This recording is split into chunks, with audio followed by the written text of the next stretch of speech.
Tá, gente, direito de propriedade tem a ver com direitos reais. Não tem nada que seja mais, que atrai tanto direito como você ser dono de uma coisa, como propriedade. As brigas têm a ver com propriedade, tem a ver com o que é meu, o que é seu, tá? Propriedade é assim, por isso que é o primeiro degrau, logo depois de segurança, ambiente de segurança, para as pessoas, para o país crescer. É você respeitar o que as pessoas têm, tá? De propriedade. Então, você tem uma casa, tá? Se você quiser comprar essa casa, se você tiver incentivo para comprar essa casa, tá? É porque ela vai ser sua.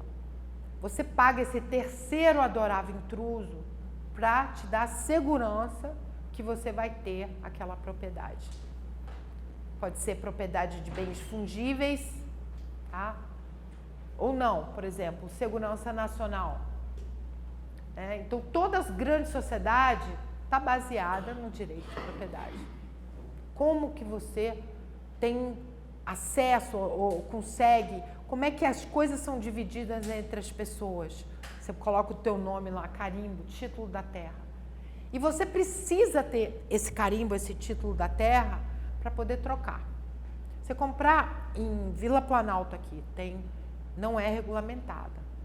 Você vai comprar um imóvel ali ou você vai comprar no plano ou então em outro lugar que você tem um título? Você vai preferir num lugar que tem um título, porque te dá segurança. Então, segundo Chavez e Kaplan, que é lá de Harvard, o fato de você ter, qual é o objetivo de te ter direito de propriedade no país, que as leis, as regras, que eles deem essa segurança para você transferir as coisas de uma pessoa que valora menos para uma pessoa que valora mais, criando excedentes, enriquecendo a sociedade, tá? Então, o direito de propriedade facilita, diminui custo de transação, diminui insegurança, evita conflitos, dubiedades, tá? Ele define de uma forma muito mais segura e certa, até te dando incentivo para criar uma fábrica de brownies, tá? Porque você começa sabendo que o retorno vai ser seu, que ninguém vai tirar aquilo de você. Você cria uma empresa, aí vem outra pessoa e tira, entendeu? Então, tudo que a gente tem, nada o senhor fez. Isso aqui o senhor comprou, comprou, trocou. Produziu alguma coisa e trocou. Foi fruto de troca. A nossa vamos dizer, sofisticação, vamos dizer, do que a gente tem a ver com troca. Trocas que foram em cima de pessoas que inovaram, associações de pessoas, construções em grupo. Inovações nunca é uma pessoa, impossível, é uma associação de pessoas, de regras, é o banco, é o funcionário, são vários contratos para você ter uma empresa que vence. Vocês já viram o Sabin, como ele ganha prêmio? Quantas pessoas envolvidas para aquela empresa ter sucesso? Não é a Sandra e a Janete que fazem o Sabin ser o que é, né? Então, são essas trocas, tanto de serviço, quanto produto, quanto que fazem a gente ser o que a gente é hoje, né? Isso aqui eu tirei foto na rua, outro dia eu falei, gente, sai correndo para tirar foto. Achei o máximo esse fusquinha, numa dessas entrequadras. Seguinte, ela, para vocês verem que a troca e é importante, eu já falei isso aqui, mas eu vou fixar, tá? E essa aula de propriedade, eu já meio que toquei em contratos e tudo por alto, mas agora eu estou seguindo análise econômica, aplicando para direitos de propriedade de uma forma geral. Esse curso é o que eles dão nos Estados Unidos, na União Europeia, sobre análise econômica de direito de propriedade, tá? O valor que eu acho que desse livro do Tim foi que você aplica para a realidade brasileira. As pessoas começam a falar, no Brasil é assim. Então, não só você traz o conteúdo geral, que são os bastidores de qualquer sistema jurídico. Eu não estou falando que aqui tem ou não tem, não estou falando que lá tem ou tem mais ou menos. A gente fala de uma forma geral de propriedade como um todo. tá? E aí a gente começa a avaliar, por exemplo, os Yanomamis, eles têm direito de propriedade, eles não têm contrato, nenhum, tá? Por isso que eles estão estagnados há 700 anos. Eu tava lá, uma rede, um cara tinha posto a rede no córrego lá para limpar, ela estava suja, né? Eles amarram, deixam, não tem máquina de lavar, mas tem um córrego. No outro dia ela estava toda arranhada, começou a brigar lá, quem que estragou a minha rede? Na verdade foi uma onça que eles fecham lá, né? Então, você não pode, por exemplo, eu fui hóspede do Pata Davi, eu não podia ir pegar banana no lugar de outra pessoa, tinha que ser lá e ele me permitiu, entendeu? Ninguém faz nada por ninguém. Preguiçoso morre lá, tá? Bem lei da natureza. Você tem uma criança deficiente, você não fica com ela, porque ela não vai sobreviver, entendeu? Então, mas lá tem divisórias dentro da maloca lá deles. Você não pode, a forma como você invade a privacidade, a propriedade do outro é com o olhar. Eu passando, eu não posso ficar olhando, porque não tem parede. Assim, são 156 pessoas dentro de uma maloca e famílias são separadas, né? Só que não tem. Então, isso é um assunto para outro momento, mas tem direito de propriedade, né? Aqui, ela tem um fusquinha. Esse fusquinha está com ela há muito tempo. Só que ela tem esse fusquinha e ela está precisando de dinheiro para pagar o cartão de crédito, ela quase não usa esse fusquinha, tá? Ela tem metrô do lado da casa dela. Então, ela está pensando, cara, eu vou vender esse fusquinha. Aí ela topa, ela sabe que, acho que por 3 mil eu vendo, sabe? 3 mil eu topo vender. Ele sabe mexer com carro, ele é mecânico, e ele sabe que se o fusquinha tiver 80% das peças originais, ele pode botar a placa preta, né, de fusquinha, como é que chama aquilo? De carros, colecionador de carro. De vez em quando tem aqui a passeata, 100 fusquinhas, um atrás do outro, são fusquinhas de colecionadores. E ele é louco por isso, por um fusquinha, assim, paixão dele. E ele vê o fusquinha dela na rua. E ele pensa, eu vou arrumar, vou botar o fusquinha todo arrumadinho, não sei o quê. Para ele tem 5 mil reais no bolso para isso. E ele toparia pagar os 5 mil reais. Ela toparia vender por 3. Ele não sabe, porque a gente não fala. Na hora de negociar, você tenta fazer, né? Vai depender também. Vai ser vendido entre 3 e 5 mil. Tem negócio? Tem negócio porque ela valoriza menos do que ele. Então, a tendência é você passar o bem para a pessoa que valora mais. E essa diferencinha de valor, que é subjetivo, mas tem a ver com o fato dele usar de uma forma mais útil. Está desperdiçado lá. Os valores subjetivos, eles convergem com a utilidade da coisa. Por isso que na economia eles falam curva de utilidade, sabe? E é interessante que ela converge, interessantíssimo. Então, e ela vai fazer uma coisa muito melhor com o dinheiro, né? A gente tende a uma racionalidade e tende a convergir com a utilidade da coisa, né? O seu valor subjetivo. E aí eles negociaram. Tanto faz ser vendido a R$3.001, R$4.099, vai depender da capacidade de negociação de cada um. Se esse excedente que a sociedade enriquece como um todo, mas que fica quase tudo para ela, ou quase tudo para ele, ou metade, vamos dizer que os dois têm a mesma capacidade, qual vai ser o valor da venda? Entre 4 mil, entre 3 mil, ela vai ganhar 1.000 e ele vai ganhar 1.000, tá?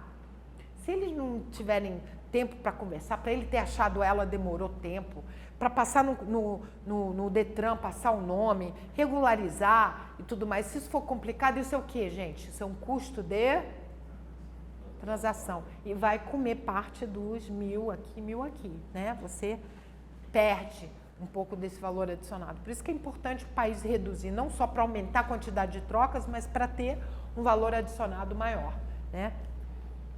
Então, as trocas tem que entender que é um valor que é subjetivo, tá? As pessoas são diferentes, as pessoas usam bens de forma diferente, né? Então, se meu marido quisesse, por exemplo, comprar um carro com espólio, farol de milha e não sei o que mais, roda de magnésio, eu acho aquilo cafona, não quero, não gosto, acho ridículo, não vejo necessidade.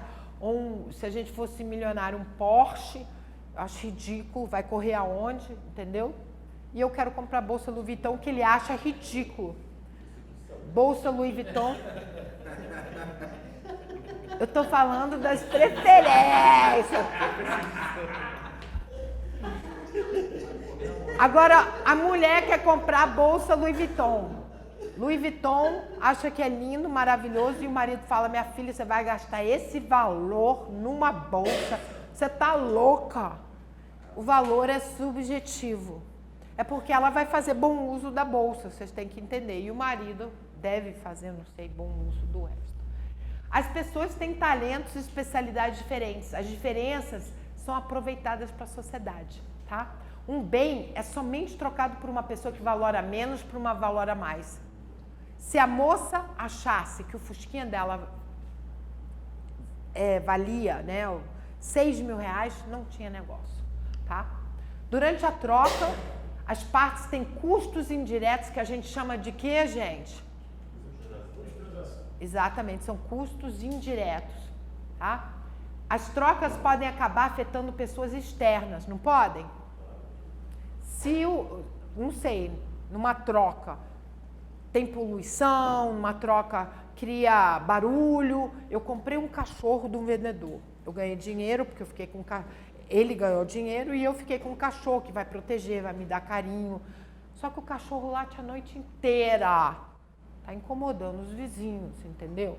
Então, um custo, uma externalidade o quê? Positiva ou negativa? Mas se o cachorro protege a rua e todo mundo está adorando, é positiva. Porque as outras pessoas usufruem daquela troca. Ou tem prejuízo com aquela troca, né?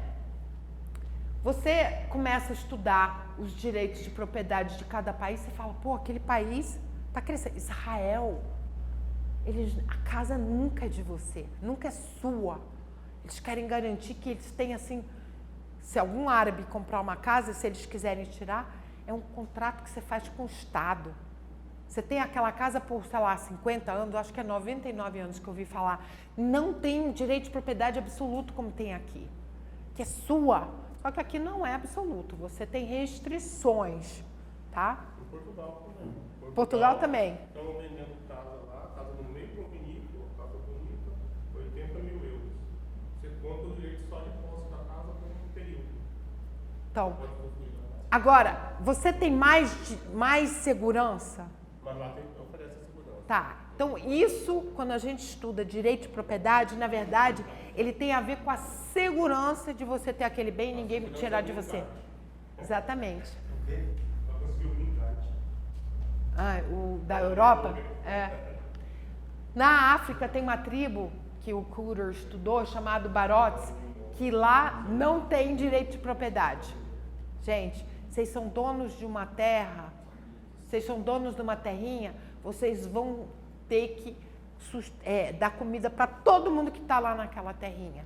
Não é direito de propriedade, é obrigação de propriedade, né? Vocês acham que as pessoas, qual o incentivo que isso dá para as pessoas? Ninguém quer ter terra, né? Eles são nômades. Porque se tiver uma terra, vai ser obrigado a sustentar todo mundo que está ali. Aí, meu filho, é o contrário. Karl Marx disse, o que é comunismo ou socialismo? As pessoas perguntam, eu sou de esquerda. O que você é? Eu não acredito em direito de propriedade. Eu acho que tudo tem que ser em nome de quem, gente? Porque o comunismo é a abolição de propriedade privada. Mas é propriedade de quê, gente? Pública. O Estado fica dono de tudo. É o Estado ou é um grupinho pequeno que fica dono de tudo? Tá? Porque você... A teoria daquela anterior que você colocou, do valor, lá na troca do Fusquinha, já acabou com Marx. Ah, é? Coloca que Mas... a mais-valia não tem excedente. mas fica aí... batendo aqui, o trabalhador fica batendo aqui, fica quebrando, ele está gerando valor. Só que se não tem tem interesse, não tem troca. E você ter ausência de propriedade privada, você não dá incentivo.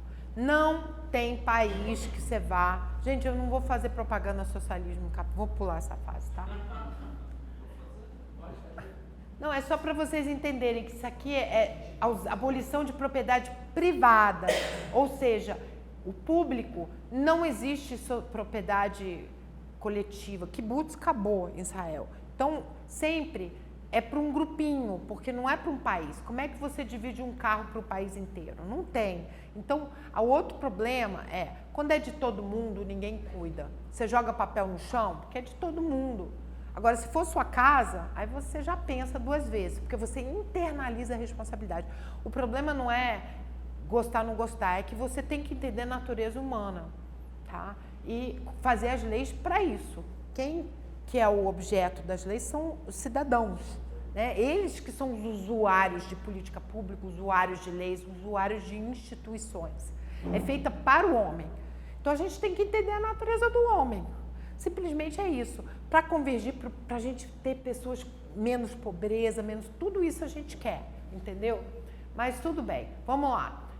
Quando você tem leis e normas que estruturam propriedade de forma que dá segurança, tá? Quando eu falo propriedade, eu falo normas formais e informais. Muitas vezes você não tem um título, mas você tem muito mais segurança do que um país que tem título e pode ser invadido por movimentos sem terra e pode ser não sei o quê. Então, eu não quero inventar nem dizer, eu acho assim, você tem que olhar para a segurança que aquelas estruturas de leis dão para aquele tipo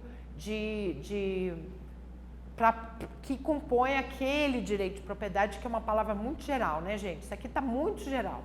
É difícil estudar isso, tá? Você tem que entrar a fundo, porque não pode ver só a superfície. É bem complicado você estudar um país. Você tem que ficar muito tempo lendo, conversando, falando com academia, falando com o Supremo, falando com o Legislativo, falando com o cidadão. Você vai nas favelas, como a gente foi, você vai no interior, você conversa, analisa quem é o dono da terra, vai nos cartórios. Cartório é uma externalidade positiva gigantesca, tá? É a transparência, regras claras. Você vai lá e você fala, pô, o cara é realmente certidão de ônus negativas, você vê, você tem uma segurança, tá? Então, por que ajuda? Propriedade, tá? Porque ela ajuda exatamente na transferência da coisa e na distribuição de riqueza, tá? Então, Bethlen e Blackstone, ele era um teórico na área penal, principalmente, mas ele falou que a propriedade era importante justamente para incentivar o trabalho, é meu e eu vou plantar nessas terras, e dissuadir saques, é meu, ninguém vai poder entrar, eu vou poder alegar que entraram na minha terra, entendeu? E já Kaplow e Chavel, engraçado, Kaplow é todo eletrinho, Chavel é todo tranquilo, mas eles são super bacanas e eles são bem conceituados, né? E eles falaram, é para permitir a livre transferência das coisas, né? Então, a análise econômica do direito, ela olha para essa estrutura de leis que compõem o direito de propriedade, que nem sempre é o registro titular, mas é a segurança que aquele sistema dá para você poder, um incentivo para você poder fazer brownies e saber que você vai ganhar dinheiro, porque todo mundo aqui vai dar dinheiro para mim, né? Assim, eu vou ganhar, né? O interesse vai fazer. Então, eu vou deixar vocês felizes, né? A perspectiva mais é um benefício que não é financeiro, né? A perspectiva mais pragmática, a gente olha para esse lado, né? Então, Brasil. Vamos aplicar para o Brasil um pouquinho, tá? Vamos entender um pouquinho, tá? O direito de propriedade tem um caráter absoluto, ou seja, você tem ou não tem direito de propriedade, né? E é uma obrigação também, você tem obrigação e direito. Só que, na verdade, ele é uma cesta, eu tentei botar cesta, vou tirar esse negócio aqui, tá feio, vou botar isso aqui, cheia de subdireitos, tá? De propriedade. Então, por exemplo, na Espanha, tá? Alguém roubou teu carro, tá? Você tinha um carro, o carro é seu, alguém roubou esse teu carro. Está no seu nome. E essa pessoa que roubou vendeu para um terceiro. Vendeu e o terceiro comprou com boa fé. Tá? Então, tem 3 pessoas aqui na coisa. Roubaram meu carro. Essa pessoa que roubou vendeu para um terceiro de boa fé. Acharam um carro. Fica para quem agora? No Brasil, não tem sido de boa fé, né? Não. Direito de evicção, né? Não, aqui no Brasil é o proprietário inicial. Volta para o proprietário inicial. O veículo, mas... Já levei ré nisso. Não é o proprietário inicial. Quando se trata de imóvel, parece que quem era o proprietário tem que ser ressarcido.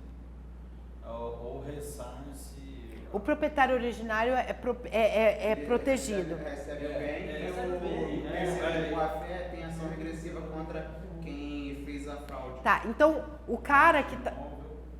Só para encerrar, o proprietário do imóvel, ele paga pelas despesas efetuadas. Vamos supor que era um lote fez uma casa. Aí o proprietário do lote paga o valor. Eu coloquei um caminhão na mão do cara shopping. Ele vendeu esse caminhão para um terceiro de boa fé, o terceiro de boa fé pagou ele abaixo do preço dos fundos dele vender, e o cara do caminhão não pagou. O cara que vendeu o caminhão. Aí eu fui lá, consegui localizar o caminhão. Localizei. Foi para a justiça. O juiz decidiu em prol do terceiro de boa fé. E eu tive que me virar com o Mas ele não foi roubado. O exemplo dela foi roubo, teve um crime antes. No teu caso, você levou bem. Não, Você deixa, você consignou o caminhão. Você consignou. Isso aí é diferente. Você consignou o caminhão. Não teve consignação. Gente, só aqui. Eu tinha um carro, tá horrível. Vocês sabem que eu vou pra academia de artes, né? Porque terrível. Tá aqui o carrinho, tá? E esse carinha aqui roubou o carro. Tá? Eu não sei quem é, porque roubou, tá escondido, não sei quem é. Só que ele vendeu para esse aqui de boa fé, tá? Esses dois aqui se conhecem. Vocês concordam? Esses caras aqui se conhecem, tá? Então, esse aqui pode entrar com ação regressiva contra o cara, né? Porque comprou de boa fé, ele sabe quem é muito mais fácil, né? Então, o que acontece? A lei brasileira, tá? Ela diz que o carro volta para a pessoa originária, tá? Aí você barateia seguro, tá? Porque se vier para cá, o que acontece? A pessoa aqui não tem segurança nenhuma, não vai ter. Então, a seguradora vai ter que pagar, indenizar. O que acontece na Espanha? É o contrário. Fica com o comprador, porque o princípio mais importante na Alemanha e muito utilizado em vários países da Europa é o princípio da boa-fé, tá? E eu nunca entendi esse princípio, que a gente aqui não dá muito valor a ele, até eu ter um problema durante a administração dessa Associação Latino-Americana Ibérica de Direito e Economia, vamos dizer, o Conselho de Diretores, sei lá como é que chama, teve um problema lá e aí um professor Schaefer, alemão, falou, vamos usar o princípio da boa-fé. Aí eu falei, gente, inacreditável. Aí depois eu conto para vocês outra hora. Mas, se um carro pega fogo, o carro é seu, você resolveu botar fogo no teu carro. Você pode? Não pode ser no meio da rua, né, para queimar ninguém. Você pode sair andando na contramão com o teu carro? O carro é seu. Tem um preço. Você vai ter que pagar o preço de você fazer uma coisa, né? Você pode... e vocês sabem, né? É incrível, né? Porque o sistema de regras, ele é feito para o ser humano. O ser humano, o homem, é movido a incentivos. Então, vocês estão atrasados para vir para a aula minha aqui, que vocês adoram, de paixão. E vocês vão ter que passar na rua, ali na L2, e o pardal custa... Está cheio de pardais, ou radares, que a gente chama, né? E tá a R$500 cada multa. A Flávia que espere. Vou chegar atrasado, sinto muito. Saúde, vou encontrar com o amor da minha vida, correndo. chance única. Ela que espere, porque R$500 está muito caro, sinto muito, né? Mas não, baixou para R$5. Aí você fala, não, até que vale a pena eu ir para a aula da professora Flávia. Eu sou movida a incentivos, né? Então isso é interessante. Mas de qualquer forma, com o teu carro, você pode andar na rua e fazer o que você quiser? Não, você tem restrições àquele direito de propriedade, tá? Você pode alugar uma casa? O que você pode fazer com o cachorro? O cachorro é seu também? Você compra o cachorro? O que você pode fazer com o cachorro? Você pode fazer tudo? Você tem restrições. Uma casa você pode alugar?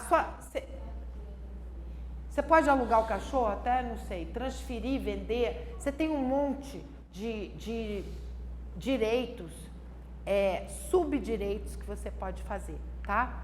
Por exemplo, passar por herança, tá? Você tem direito de pegar todo, não dar nada para os seus filhos, pegar todos os seus bens, entregar para uma instituição de caridade? Ou quando deixar no testamento, que você vai... Vida pode. Não pode. Em vida, não. Só 50%. Não, em vida só 50%. Em vida eu posso fazer. É garantia. Para filho, você não pode. Para dependente, você não pode. Em vida, eu posso fazer o que eu quiser. Não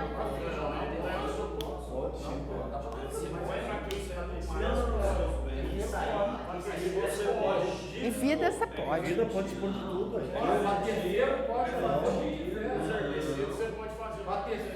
Gente, se você faliu, você tá ferrado, né? Se você tem herdeiros de primeiro grau, você não pode. Não, isso é A morte. vida você pode vender para doar.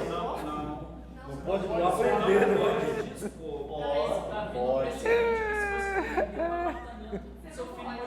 Seu único apartamento, você não pode vender. Gente, isso dá problema de família até, porque a mãe ficou doida, vendeu tudo. O que não pode é depois dos 70. Vender pode. Vender. Doar. Por exemplo, Pode. Se não for para Deus, pode doar. Para doar para o porteiro do prédio dele. Você está limpo, pode doar. O que ele não pode fazer é, no testamento, ele falar 51% do meu patrimônio vai para o porteiro do prédio. Não pode. e nos, 50% ele é obrigado a eleger. nos Estados Unidos, Se ele quiser não deixar para o herdeiro, ele tem que fazer em vida uma ação contra o herdeiro para deserdar o herdeiro. Ele está dizendo testamento. Mas ele toca o negócio. gente, Teve um caso no Rio de Janeiro de um senhor que era milionário, dono de várias empresas, que em vida ele começou a namorar com uma golpista lá. Aí a golpista fez ele brigar com os filhos todos. Aí começou a passar os bens para ela. Aí os filhos entraram com uma ação para tentar interditar o pai, para tentar travar a modificação lá. Você quer ver um exemplo? mas depende da idade dele, né? Que se ele for muito velho, né? Depois de uma certa idade, eu não sei qual, 80, 70 anos, eu acho. Aconteceu isso também. Você, por exemplo, me procurou aqui. A Bebel Gilberto conseguiu interditar ele. Me procurou aqui no escritório uma menina, que era o pai dela, sentado no diretor do nome, sentado e altíssimo. O cara com vida construiu um patrimônio muito grande, dezenas de imóveis alugados. E aí ela veio procurar aqui, que ela já tinha feito uma ação, ela queria trazer essa ação para o escritório. E ela tentou interditar o pai, porque o pai pegou simplesmente. Ele invertiu disso. Em vez dele dar 10% para a igreja, ele dava 90% para a igreja universal. E ficava com 10%. E todos os imóveis da igreja universal desperta não passavam para o nome dele, da igreja. Ele vendia e entregava dinheiro para a igreja. Aí ela veio, o que eu posso fazer? Eu disse, nada, direção, completamente são. Se aposentou tem 2 meses, até então era diretor da instituição do Banco do Brasil. Ele pegou o dinheiro dele inteiro. Tá comprando um castelo nos céus, né? Investindo no futuro, velho. Mas você... Garantia, né? Porque morrer ele sabe o que vai, né? Gente, é um absurdo isso. Gente, nos Estados Unidos você pode deixar pro gato, tá? Então, o que você faz com o teu bem, o subdireito de propriedade de deixar por herança, tá? É diferente. Cada país tem uma cesta diferente. Tem países, e geralmente os sistemas civis codificados romano-germânico tem mais restrições, tá? Tem o sistema common law geralmente é muito mais generoso ou muito mais permissivo, menos restrições, tá? Então, você pode incluir usar, possuir, desenvolver, melhorar, transformar, consumir, destruir, né, esgotar, vender, doar, passar por herança, transferir, hipotecar, alugar, emprestar. Tudo isso depende do país, como é que é feito, tá? Mas restrições sempre existem, tá? Então você tem totalmente abolição ou absoluto, direito de propriedade total, tudo é meu, faço o que eu quiser. Não, não faço. Então você tem variações, né? Então, aqui no Brasil, a Constituição, que é essa aqui tem tudo, banana, abóbora e abacaxi, ela dá todo o direito de propriedade, é garantido, tá? No artigo 5º, mas aí do outro lado vem uma coisa que você não entende o que é, não me pergunte. Função social da propriedade. Então quer dizer que vocês têm uma casa, tá alguém faminto, ele pode morar na casa de vocês? Bom, na verdade você tem função social da propriedade rural e urbana. Cada uma coisa, né? Mas a Constituição, mais lá na frente, ela tenta explicar o que é, tá? E aí eu vou explicar um pouquinho mais. Mas essa ideia, sempre houve propriedade privada. Olha aqui, desde a primeira Constituição, todas, né? Essa questão da função social, ela vinha de vez em quando, tá? Parece que é cíclico essa coisa do social. Essa ideia é da Áustria, foi usada no México, né? Da função social. Mas restrições, de formas gerais, elas têm um papel, tá? Você tem um plano diretor da cidade. Brasília é tombada, pode construir até 6 andares, você tem umas regras, tem sempre um objetivo. Por exemplo, está tendo uma bomba, né? O vizinho teu está com risco de explodir o gás dele. Vai lá a polícia, você tem que deixar ele entrar no seu apartamento, porque é um iminente perigo público, tá? Então essa é uma restrição. A obrigação de conciliar a propriedade com o meio ambiente. Se você estiver detonando o meio ambiente na tua fazenda, não respeitando a reserva legal, sujando os rios, você também não está usando de uma forma que os seus direitos individuais coincidem com os coletivos, tá? Você tem que ter uma convergência. Daí que você tem restrições às vezes. Ou, por exemplo, você é dono de um prédio, de uma escola. O prédio é seu. Mas como essa escola é visitada por pessoas, por outras pessoas, você tem que ter rampa de deficiente, tá? Acessibilidade. Isso é uma restrição, porque você não pode deixar de fazer isso, tá? Exatamente. A exigência de se garantir acesso. Então, o artigo 227 da Constituição diz isso. Então, algumas restrições realmente fazem sentido, né? Mas e aí, função social da propriedade no Brasil, tá? Nos Estados Unidos isso não existe, tá? Vamos combinar, em muitos países não existe.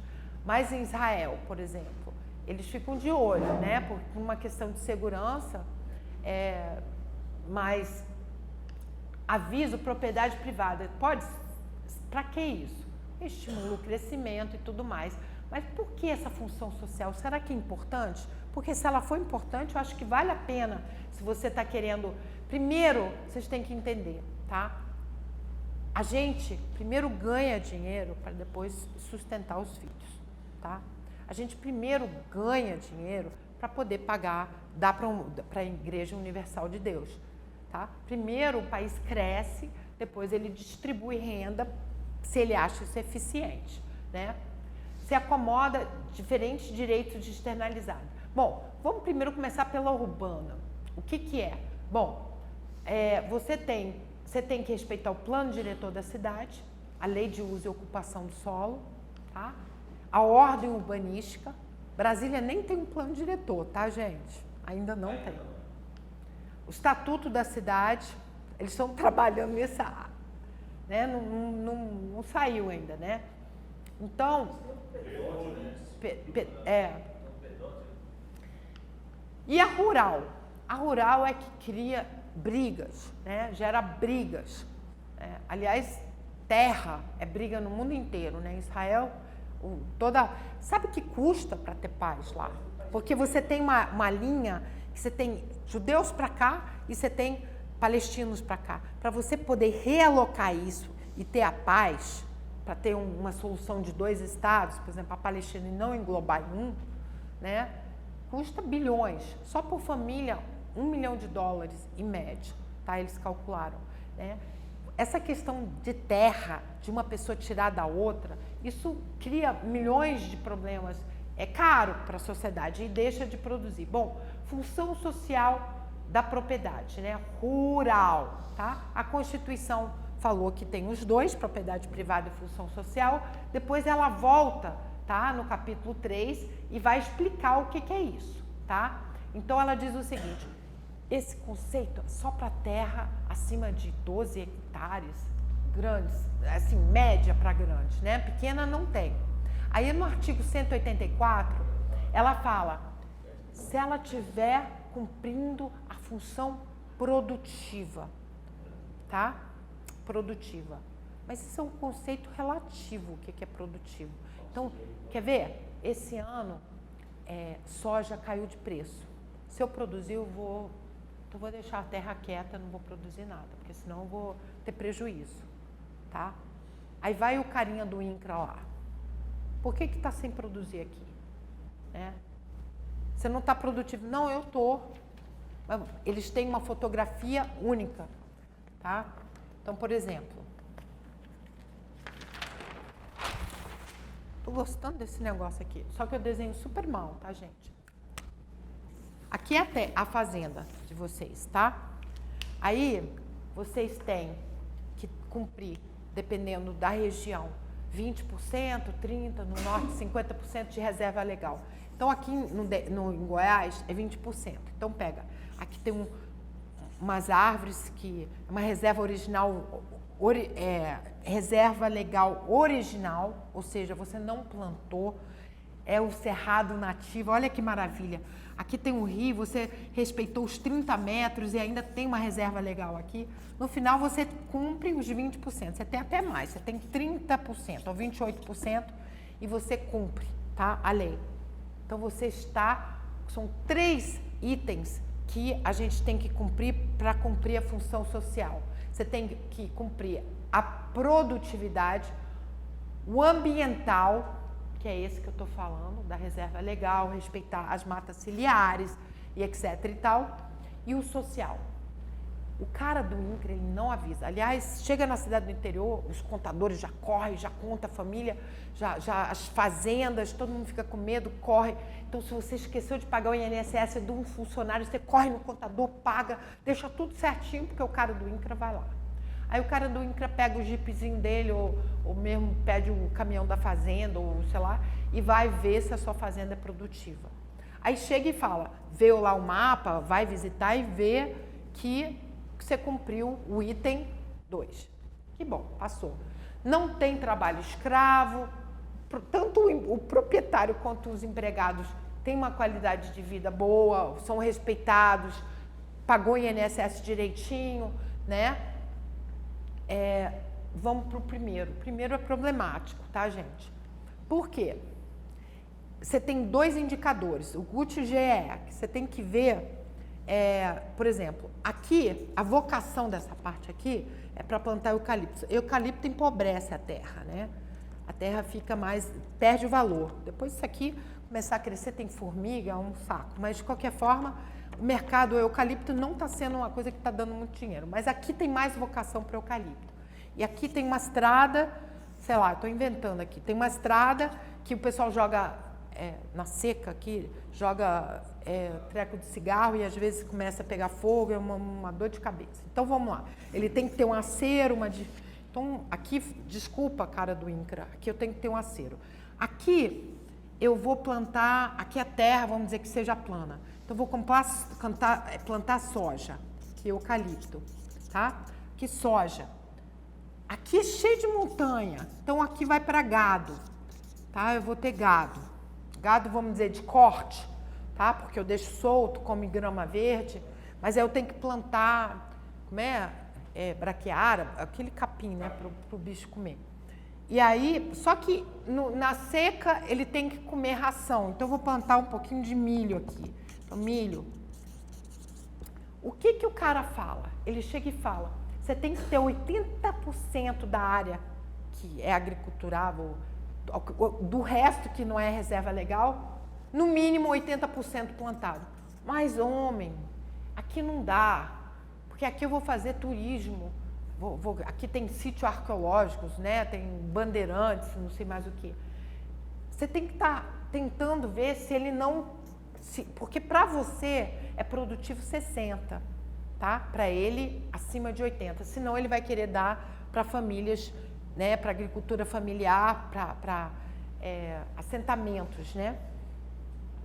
Então, esse aqui é um dos indicadores, tá? O outro é o GEE, tá? Que é o indicador de eficiência, o que é ridículo, tá? Porque ele tem a ver com cada área dessa daqui, por exemplo, gado. Ele vai querer, gado, esse indicador é tão velho, ele esquece da coisa que mais modifica. O que é, gente? Desde a primeira aula, o que foi? Qual é a palavra que eu amo de paixão? Tecnologia. Ele esquece de tecnologia, tá? Então, para ele, por hectare, tem que ter 5 vacas. Só se eu tiver 10 vacas, ele está dizendo que eu estou mais produtivo.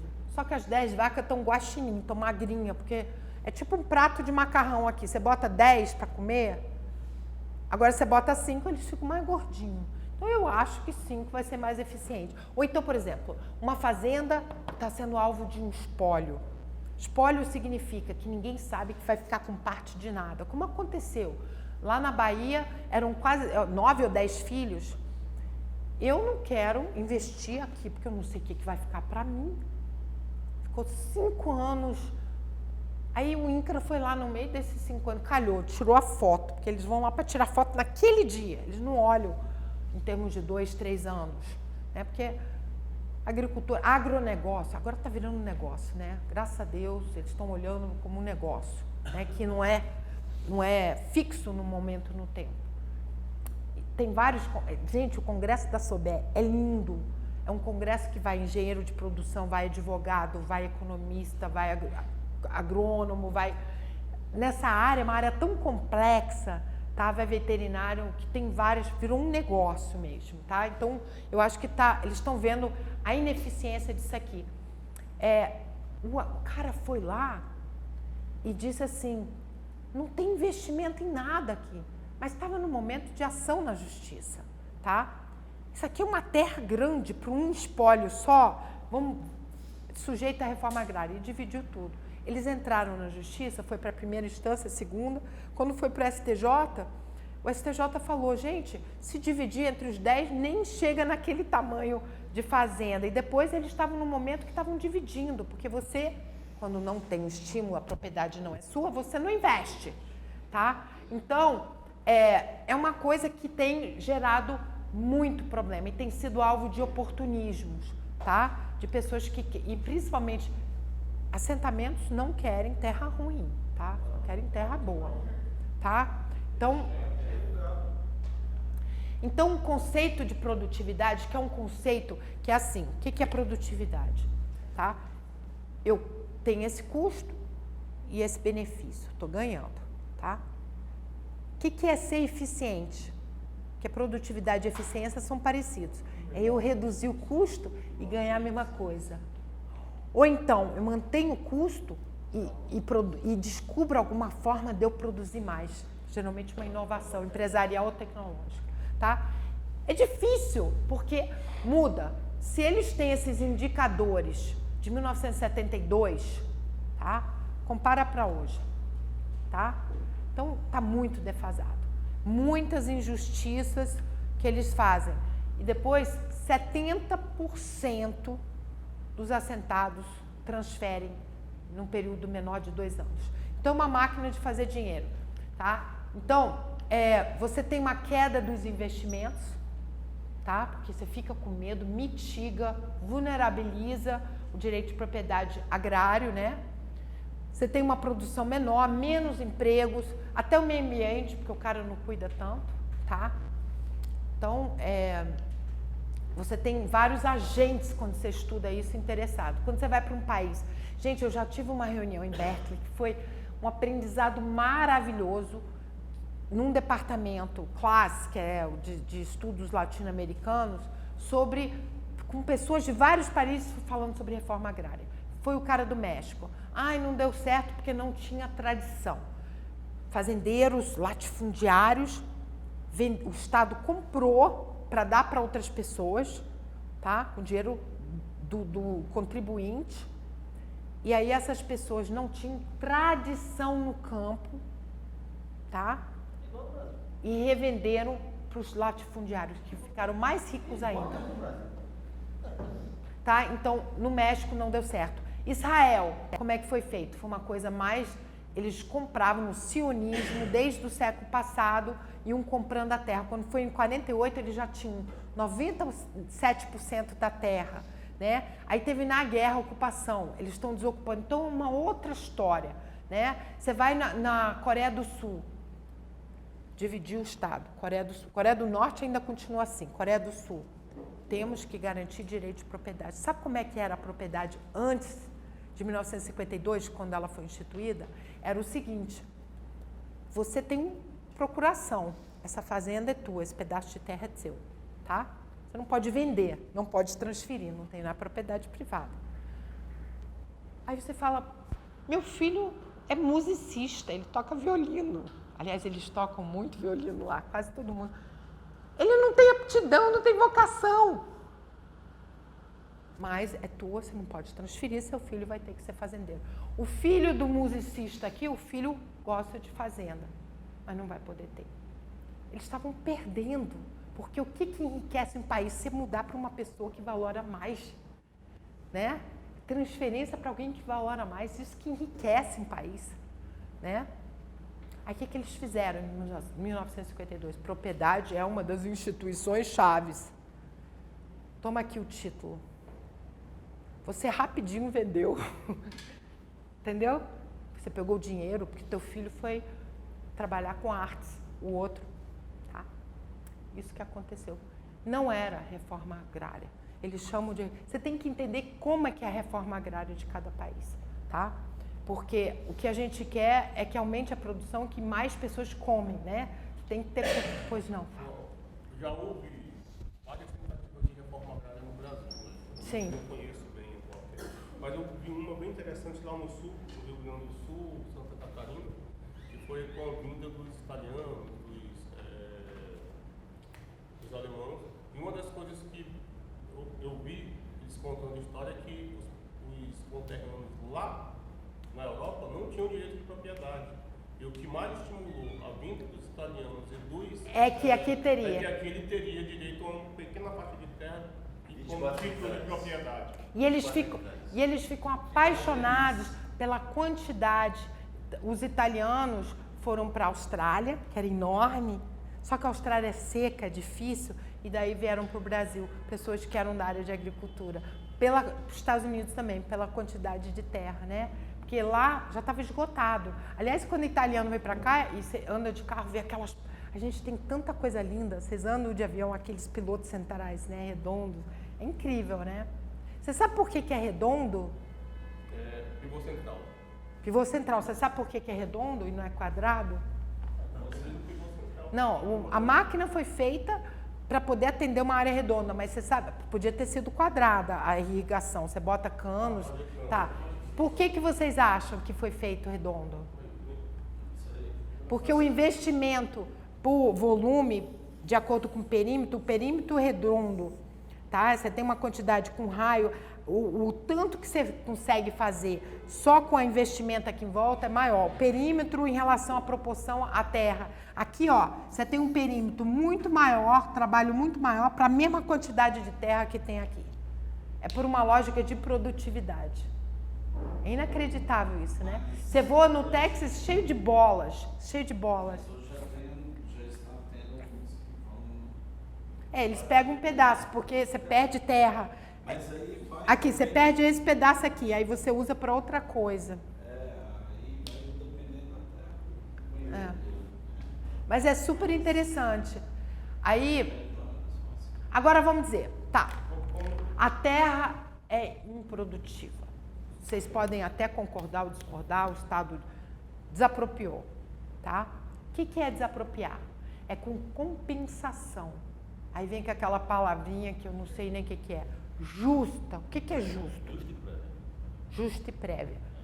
Se o valor de um bem é subjetivo e pode ter um valor emocional, se o Estado resolveu pegar a sua garrafa, como é que ele vai te indenizar se ele não sabe, na verdade, o valor que você tem? Valor de mercado ou valor venal? Valor de mercado não é o subjetivo, não é o teu valor. Mercado é subjetivo, mas aí cabe... Aquele terreno é de utilidade pública.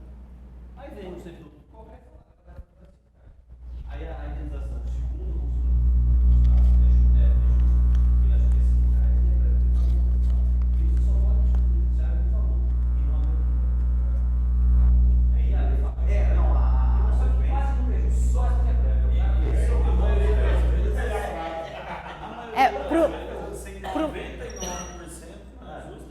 Não, prévio não é, porque é títulos da não sei o que de 100 anos. O cara tá quase morrendo, o cara tem 80 anos de idade, foi desapropriado. Para discutir a exação que você acha que tem direito, ou seja, o valor de mercado. No caso, a quantia que você quer receber a mais, que você acha que justa, aí você pode discutir. Acontece que isso nunca acontece. Esse é o problema. O problema é que o valor subjetivo, no mundo inteiro, quando eles tentam, eles já fizeram experimentos para ver. Por exemplo, fica 2 anos sem vender, fica com você, eles tentam descobrir o seu valor subjetivo, porque é seu, entendeu? Você pode dizer para ele, o meu valor subjetivo é quanto que você falou? 250? Aí eu estou falando, ele está me manipulando. Aí o Estado vai virar para ele. O Estado vai dizer para ele, não, você tá enrolando, porque isso aqui custa R$80, você botou o valor subjetivo lá em cima. Por exemplo, Tucuruí, tá? Eles foram desapropriar. Tinha uma vila lá, que até ficou 10 milhões de vezes melhor, não tinha saneamento, não tinha escola, não tinha nada.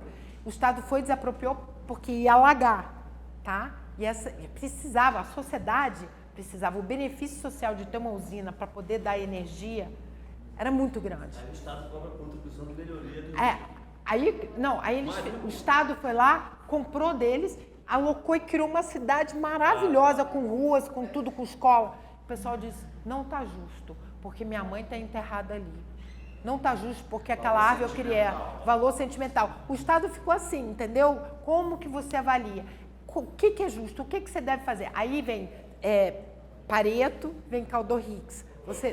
Bom, vamos terminar aqui, gente. Só tem podemos daqui uns 5 minutos fazer esse caminho? Fazer o quê? Intervalo. Eu vou ter que passar o exercício e daí eles fazem o intervalo. Pode ser? Eu vou rapidinho que eu estou acabando aqui. Isso aqui foi na CPMI, deu aquela confusão. Você tem deputados e senadores que são pró-rural, outros pró-reforma agrária. Então, isso aqui foi durante a CPMI que acabou sendo votado em favor dos agricultores, né, dos proprietários, ruralistas que eles chamam. Olha aqui, gente. Olha o que o fazendeiro falou na CPMI. 400 páginas o relatório, 400 páginas. Se todas as propriedades rurais produzissem conforme os índices do INCRA, tá? O que seria? Todos os produtores iam falir. E nos anos seguintes não teríamos suficiente oferta no mercado nacional. Então, os indicadores de produtividade estão super atrasados, tá? Então, qual que é o papel do Estado? Gente, diminuir custo de transação, dar segurança, tem que ver se a reforma agrária, ela está atropelando a ideia de você primeiro produzir, depois você distribuir para quem precisa. Você tem que ver se você está realmente ajudando o país a crescer, né? Aí você tem propriedade, gera muitos conflitos, tá? Então, como é que você dissolve os conflitos? Aí você tem que pensar em tudo, e eu vou tentar correr aqui, porque eu sei que a gente está cansado, tá? Não, o direito de propriedade não é, direito tributário tá? Você pega recursos, você dá para áreas de externalidades positivas como escolas públicas, né? Ou ajuda o aluno, você tem incentivo à ciência e tecnologia, questão de estrutura, infraestrutura de país, redução de custos de transação, diminuir assimetrias informacionais por meio do direito tributário. né, você cobrar impostos mais progressivos do que regressivos. Mas propriedade não é, contrato não é, direito privado não é, porque é a galinha dos ovos de ouro que você vai produzir. E aí você pode tributar. Então, no mundo existe esse conhecimento de que usar direito de propriedade para redistribuir não dá, tem alvos imprecisos, está no livro do Kuder, tá? Alvos imprecisos, consequências imprevisíveis, altos custos de transação e grandes distorções nos incentivos, tá? Então você tem boas intenções e você torna o país mais pobre, tá? A importância da segurança jurídica, incentivos eficientes para a geração de riqueza. Eu acho isso fantástico. Vamos fazer aqui rapidinho e ter um intervalo. A última parte, gente, a última parte é rápida, bem mais rápida, muito bacana. Eu amo os alunos. Professora, você lembra de mim? Eu tive aula com você 10 anos atrás, eu nunca me esqueço. Porque a gente assimila para a vida, tá? A última parte. Que é